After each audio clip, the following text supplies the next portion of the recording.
kaya gastos ng mga estrada yan? Oo talaga. Yung 300,000 nga ni Princess kanina, hindi nga nakaalam po kasi.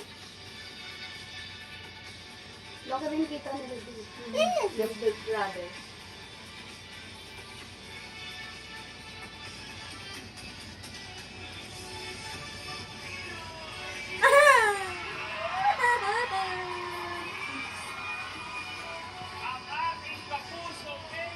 Oh my God. Ay, si Daniel! Utang. Si Kayla pa kasama niya? Oo, si Kyla Estrada. Sabi na eh. Wala manguy, girlfriend niya yun. No more hiding na daw eh. Nag-appear ba yung concert eh?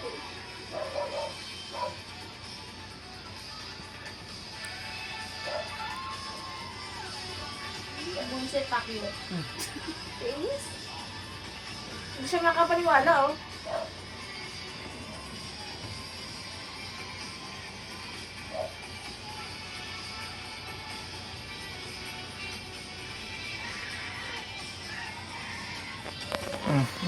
Sana naman kaya nakalive yan si Tere.